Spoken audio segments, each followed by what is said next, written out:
السلام عليكم ورحمة الله وبركاته، كيف حالكم؟ عساكم طيبين.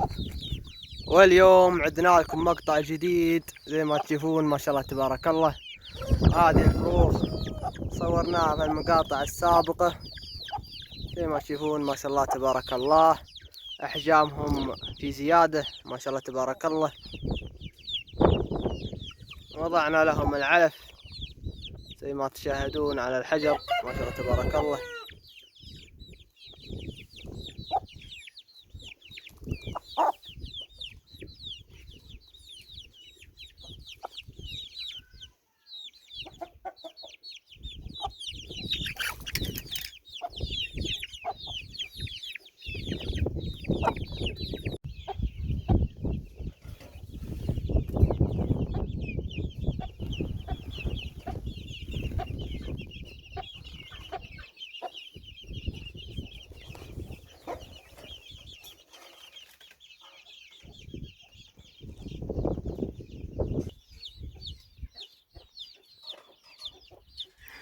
كما تشاهدون ما شاء الله تبارك الله.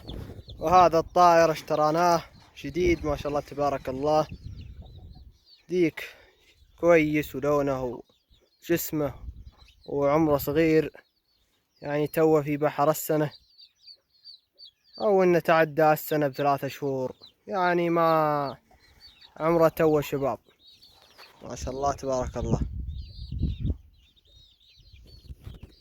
لا تنسون ذكر الله، ذكر الله طيب وجميل.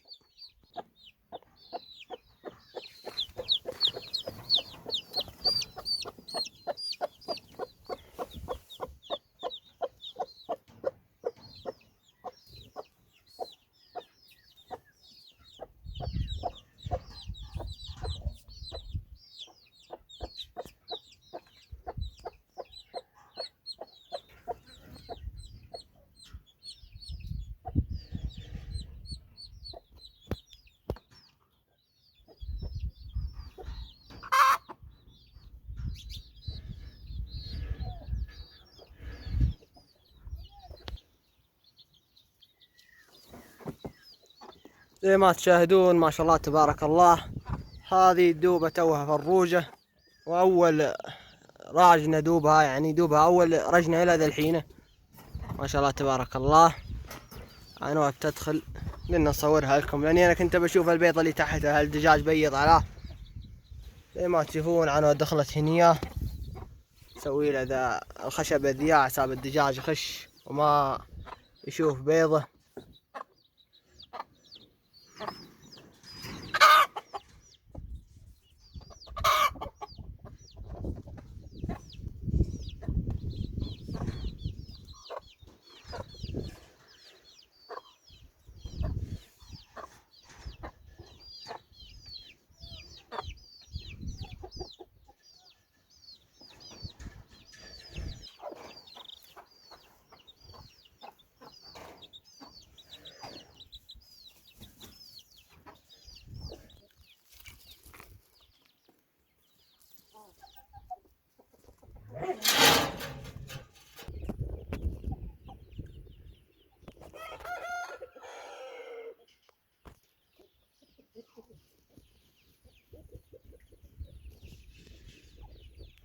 زي كذا وصلنا نهاية المقطع. لا تنسون دعمكم لنا باللايك والاشتراك وتفعيل الجرس، وإن شاء الله انتظرونا في مقاطعنا الجاية.